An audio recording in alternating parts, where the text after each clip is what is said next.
Hello everyone, कैसे हो आप लोग। उम्मीद करते हैं बहुत अच्छा होगे और आप लोग का पढ़ाई लिखाई सब ठीक चल रहा होगा। आज का जो वीडियो है आप थंबनेल में देख ही चुके हो या शायद में आप देख ही रहे हो कि मेन पर्पज़ क्या है कि पढ़ाई के साथ साथ जॉब। देखो, इसका दो पर्सपेक्टिव है।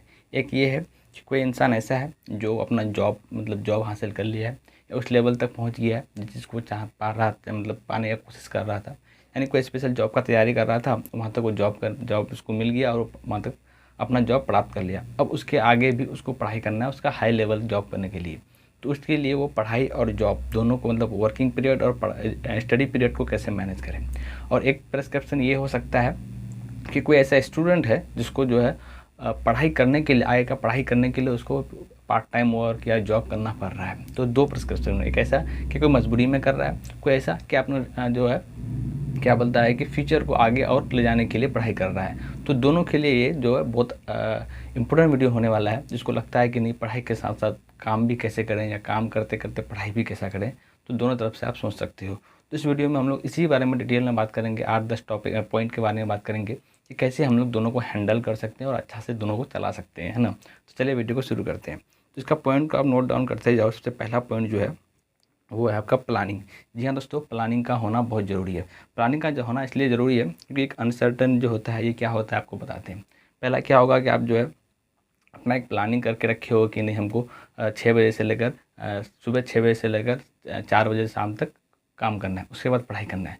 लेकिन कभी कभी ऐसा होगा, अनसर्टन हो जाएगा। क्या अनसर्टन हो जाएगा कि जब आपका वर्किंग पीरियड ख़त्म होगा और जब आपका स्टडी पीरियड शुरू होगा और तब फिर आपका बॉस कॉल करके आपको बुला लेगा कि नहीं, एक्स्ट्रा काम करना है या एक्स्ट्रा वर्क करना है, तो यहाँ आपको काम करना पड़ेगा। तो ये अनसर्टेन हो सकता है, यानी पढ़ाई करने के समय आपको काम के लिए बुलाया जा सकता है। तो इस चीज़ के लिए आपको पहले से ही प्रिपेयर रहना पड़ेगा। क्योंकि अक्सर होता है कि काम करते करते आपको जो स्टडी पीरियड आप बना के रखते हो, प्लानिंग करके रखते हो, वहाँ पे फिर आपको काम करना पड़ जाता है। तो वहाँ मैनेज करने में दिक्कत होता है। इसके लिए एक प्रिपेयर प्लान बनाओ कि हाँ, कभी काल अगर हमको पढ़ाई के समय कभी काम करना पड़े तो हम आगे उसको कवर कर लेंगे। अगला पॉइंट जो हमारा है वो है स्टडी प्लेस। जी हाँ दोस्तों, आप अगर जितना देर काम करते हो उसके बाद जब पढ़ाई करने का समय निकालते हो तो वहाँ पे आपको स्टडी प्लेस एक अच्छा होना चाहिए। एक लाइब्रेरी तरह का, आप हो सके तो लाइब्रेरी ज्वाइन कर लो, या फिर आपका सिंगल रूम है, जहाँ पे बिल्कुल पीस है। यानी कहने का मतलब ये है कि कोई डिस्ट्रैक्शन नहीं हो, साउंड वगैरह नहीं हो, या फिर कोई ऐसा चीज़ जो आपको डिस्टर्ब करे, वो सा प्लेस नहीं हो। इसलिए क्योंकि दिन भर आप काम करके रहोगे, ऐसे ही परेशान रहोगे। और जब पढ़ाई करने की कोशिश करोगे तो वहाँ आपको शांति माहौल चाहिए। क्योंकि दिन भर आप ऐसे पके रहते हो और शांति माहौल में नहीं बैठोगे तो वहाँ फिर आपको पढ़ाई करने का वो वाइब नहीं मिलेगा। इसके कारण प्रॉपरली पढ़ाई नहीं हो पाता है। तो एक क्या बोलता है कि स्टडी प्लेस आपको प्रॉपर डिसाइड करना है कि कहाँ मेरे लिए बेस्ट प्लेस रहेगा। तो मेरे हिसाब से लाइब्रेरी सबसे बेस्ट रहेगा। अगला पॉइंट की बात करें जो मैनेज करना है वो है कम्युनिकेशन विद बॉस। जी हाँ दोस्तों, ये चीज़ होना बहुत ज़रूरी है। यानी जहाँ पे आप काम करते हो वहाँ पे जो आपका मालिक है, बॉस होने का मतलब जो आपका मालिक है, उससे जो है कम्युनिकेशन अच्छा से करो। कहीं उसको ये ना लगे कि ये जो है काम कम कर रहा है, अपना पढ़ाई पे ज़्यादा फोकस कर रहा है। या फिर ऐसा है कि तुम अगर उससे लगातार इस तरह का खुल के बात नहीं करोगे, उससे अगर जुड़े नहीं रहोगे तो उसको लगेगा कि नहीं, ये पढ़ाई वढ़ाई से रिलेटेड ज़्यादा अपना दिमाग लगा रहा है, पढ़ाई पे कम काम पे कम ध्यान दे रहा है। तो इससे क्या होगा कि उसको खुद लगेगा कि नहीं, ये मेरे काम का चीज़ नहीं है, ये अपना काम के लिए अपना काम के लिए यहाँ काम करने आया है और मेरा काम पे ध्यान नहीं दे रहा है। और उसको लगेगा कि नहीं, ये मेरे लिए सही नहीं है, तो फिर आपको जॉब से निकाल देगा। तो आपको क्या करना है कि प्रॉपर कम्युनिकेशन बना के रखना है, ताकि उसको ये ना पता चले कि नहीं, ये पढ़ाई पे ज़्यादा फोकस कर रहा है और काम पे कम फोकस कर रहा है। लेकिन हाँ, ऐसा आपको करना भी नहीं चाहिए। सिर्फ पढ़ाई पे फोकस कर रहे हो, काम पे आप फोकस नहीं कर रहे हो। क्योंकि आपको जो कोई सैलरी देगा या रेम्यूनरेशन देगा तो उसके बदले में उसको तो काम चाहिए। तो काम के लिए आपको वो तो एफर्ट करना पड़ेगा। तो कम्युनिकेशन विद बॉस यानी प्रॉपर आपको कम्युनिकेशन रखना पड़ेगा। आगे बात करें, जो पॉइंट 4 हम रखे हैं वो रखे हैं कि स्टे बैलेंस। स्टे बैलेंस का मतलब ये है कि आपको बैलेंस रखना पड़ेगा दोनों।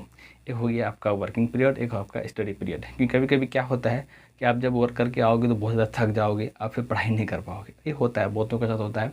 तो क्या होगा, वहाँ पे आप फिर बैलेंस गड़बड़ा जाओगे। जब बैलेंस गड़बड़ा जाओगे तो फिर स्टडी नहीं हो पाएगा। और जो चीज़ के लिए आप जिस चीज़ की स्टडी कर रहे हो तो हो सकता है कि वो थोड़ा हाई लेवल का है, तो हाई लेवल के लिए थोड़ा हाई पर स्टडी करना पड़ता है। तो वहाँ तो को बैलेंस आपको खुद से बनाना पड़ेगा। उसके लिए थर्ड चीज़ कोई आपका काम नहीं आएगा। जैसे कोई अगर सीए कर रहा है, सीए के लिए भाई पढ़ाई चाहिए, हार्ड वर्किंग चाहिए, तो वहाँ आपको खुद से बैलेंस बनाना पड़ेगा। अपना एक प्रॉपर टाइम निकालना पड़ेगा और आपको खुद से वो बैलेंस रखना पड़ेगा। एक काम भी पीरियड में ठीक से हो जाए और मेरा पढ़ाई भी ठीक से हो जाए। तो एक बैलेंस बना के आपको चलना है ताकि आपको कोई भी दिक्कत ना हो। ऐसा ना हो कि आप पढ़ाई को ज़्यादा लोड दे दिए और बैलेंस को कम लोड दिए, ऐसा नहीं करना है। या ऐसा भी नहीं करना है कि इसको कम लोड दे दिया और इसको ज़्यादा लोड दे दिया, तो ये चीज़ नहीं करना है, ताकि कोई कम कोई ज़्यादा नहीं करना, दोनों को एक बराबर बैलेंस ले आके चलना है ना। पांचवा पॉइंट जो हम रखे हैं, पॉइंट नंबर 5, वो है अवॉइड ट्रिप्स एंड डिस्ट्रैक्शन। ये इसलिए रखें हैं क्योंकि आप जब जहाँ जॉब करते हो, अच्छा लेवल पे वर्क कर रहे हो, यानी वर्क करने का मतलब जॉब करने का मतलब वर्क, कहीं पे आप काम कर रहे हो, तो वहाँ पे क्या होगा कि सब आपके तरह नहीं होगा कि जो काम के साथ साथ पढ़ाई को भी परस्यू कर रहा है ना। तो मैक्सिमम क्या होगा कि वो सिर्फ स्पेशल जॉब ही कर रहा था, जो जॉब कर रहा है या वर्क कर रहा है वहाँ पे उसको जो हॉलीडेज़ मिलेगा या छुट्टी मिलेगा या ट्रिप मिलेगा, तो वो तो ट्रिप अपना कवर करेगा, पूरा करेगा, एंजॉय करेगा। तो वो चीज़ जो है, जो स्पेशल वहाँ जॉब के लिए आया है तो वो तो अपना ट्रिप पूरा करेगा, लेकिन आपको जो है पढ़ाई के लिए भी अगला स्टेप सोचना है। तो वहाँ पे आपको वो चीज़ से बचना है कि आपका दोस्त या आपका जो साथ में काम कर रहा है वो ट्रिप में जा रहा है या फिर घूमने जा रहा है या हॉलीडेज़ मना रहा है, तो आपको सबसे थोड़ा सा बचना है। हाँ, करना है, लेकिन हाँ ज़्यादातर बचना है उससे। इसलिए बचना है क्योंकि आपको पढ़ाई भी करना है ना। तो अगला पॉइंट की बात करें, पॉइंट नंबर 6, वो है फ्री टाइम।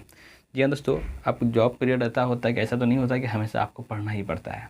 बीच बीच में आपको लंच टाइम मिलता है, फ्री टाइम मिलता है, टी टाइम मिलता है। तो उस टाइम में आप कोशिश करो कि दोस्तों के साथ टाइम पास करने से बेहतर है कि आप जो उसमें पढ़ाई कर लो। उस समय पे आप पढ़ाई कर सकते हो, यानी आप वो नोट्स वगैरह साथ रखो या टैब वगैरह या मोबाइल में ही अपना मिनी नोट बना के रखोगे। फ्री टाइम जब भी थोड़ा बहुत टाइम मिले तो उसको आप यूज़ करो, यानी टाइम को बर्बाद नहीं करो, है ना।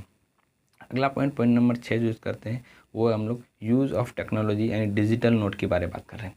टेक्नोलॉजी का मतलब ये है कि आप जो है टैब देख रहे हो, हम पिछली वीडियो में भी दिखा रहे थे, ये आप टैब जो देख रहे हो जिसमें हम ये डिजिटल वाला काम कर रहे हैं, तो आप कहीं भी जा रहे हो, जैसे ऑफिस में ही काम करने जा रहे हो या कहीं काम कर रहे हो, तो टैब साथ रखो। इसमें क्या है कि मेरे सारे नोट्स है, PDF सारा नोट्स का PDF है, कुछ भी मैं लिखता हूँ, नोट करता हूँ तो इसी में करता हूँ। बुक का सारा PDF है। तो यानी जो भी चीज़ इंपॉर्टेंट चीज़ है जो आप पढ़ाई में काम आता है, वो आप मोबाइल में टेक्नोलॉजी के रूप में यूज़ करो, यानी डिजिटल नोट यूज़ करो, ताकि आपको कहीं भी टाइम मिले तो उसको थोड़ा भी टाइम मिले, या मतलब ट्रैवलिंग टाइम मिले या आने जाने का जो भी समय लगता है, तो वहाँ पे भी आप नोट से अपना पढ़ाई कर सकते हो। तो आप टेक्नोलॉजी का बिल्कुल यूज़ करना है, ये आपको कहीं ना कहीं हेल्प करेगा आगे का काम करने के लिए। अगला पॉइंट, पॉइंट नंबर जो 8 है, वो स्लीप प्रॉपरली। ये बहुत इंपॉर्टेंट है क्योंकि बहुत लोग ये मिस्टेक करते हैं। क्या होता है ना कि दिन भर काम किया, रात भर पढ़ाई किया, फिर सुबह उठ के फिर काम में चला गया, 1-2 घंटा ही सोया। तो ये चीज़ नहीं करना है। प्रॉपर स्लीप का होना बहुत ज़रूरी है। अगर आप प्रॉपर स्लीप नहीं लेते हो तो आपका बैलेंस गड़बड़ा जाएगा, ना ही आप ठीक से पढ़ाई कर पाओगे, ना ही ठीक से आप काम कर पाओगे। तो फिर ना ही पढ़ाई हो पाएगा, ना ही आपका जॉब क्या बोलता है कि ठीक से प्रॉपरली हो पाएगा। तो फिर ये बैलेंस को रखने के लिए आपको प्रॉपर स्लीप लेना बहुत ज़रूरी है। कितना स्लीप लेना चाहिए? कम से कम 5 से 6 घंटा कम से कम लेना चाहिए। ज़्यादा से ज़्यादा 7 घंटा, साढ़े 7 घंटा तक आप सो सकते हो। लेकिन हाँ, अगर पढ़ाई कर रहे हो तो 7 घंटा से ज़्यादा आपको बिल्कुल भी नहीं सोना है। 7 से कम, 5 से ऊपर, इतने 5-6 के आसपास आपको सोना है ना। उससे कम क्या, 5 से कम तो मेरे हिसाब से नहीं सोना चाहिए। बहुत लोग सोता है 3 घंटा 4 घंटा, ऐसा नहीं करना है। कम से कम 5 घंटा सोना है, क्योंकि प्रॉपर स्लीप का भी होना बहुत ज़रूरी है। अगला पॉइंट की बात करें हम लोग, जो लास्ट पॉइंट है हमारा, वो है keep calm and stay motivated. ये होना बहुत ज़रूरी है, क्योंकि क्या होना है, कभी कभी काम करके आप थक जाओगे, फिर लोगे नहीं यार क्या ये सब है। ठीक है, जो काम कर रहे हैं अच्छा खासा पैसा मिल रहा है, या अभी जो भी मिल रहा है इसी में रहते हैं, पढ़ाई नहीं हो पा रहा है, तो कभी कभी आपको डाउन सा महसूस होगा, डिमोटिवेटेड महसूस होगी। तो सबको जो है ना शांति रखना है, अपना 100% देते रहना और मोटिवेट रहना। जब तक मोटिवेट रहोगे तो आगे बढ़ते रहोगे। मोटिवेटेड घटा तो फिर वो आपको दिक्कत हो जाएगा। तो फिर मोटिवेशन नहीं कम करना है, अपने आप को शांति रखना है और अपना काम करते जाना है ना। तो ये सब कुछ पॉइंट था, उसको आप अगर माइंड में रखते हो और फिर अपना दोनों चीज़ करते हो, चाहे तो पढ़ाई करते हुए अपना काम भी कर सकते हो या काम करते हुए पढ़ाई भी कर सकते हो, दोनों परसेप्शन से हम लोग ले सकते हैं। तो ये सब पॉइंट अगर सही से आप प्रॉपरली यूज़ करते हो तो आप आराम से कर सकते हो। बाकी वीडियो पसंद आया तो लाइक करना और चैनल को सब्सक्राइब करना, क्योंकि लगातार इस तरह का वीडियो आता रहता है। तो प्लीज़ सब्सक्राइब कर देना और बेल आइकन को कर देना ऑन, क्योंकि इससे क्या होगा कि आपको मेरा इस स्टूडेंट से रिलेटेड पढ़ाई से रिलेटेड मेरा लगातार वीडियो आते रहता है, तो आपको नोटिफिकेशन मिलता रहेगा। तो बेल आइकन को जरूर प्रेस करना है ना। मिलते हैं बहुत जल्द एक नई वीडियो से, तब तक के लिए बाय बाय।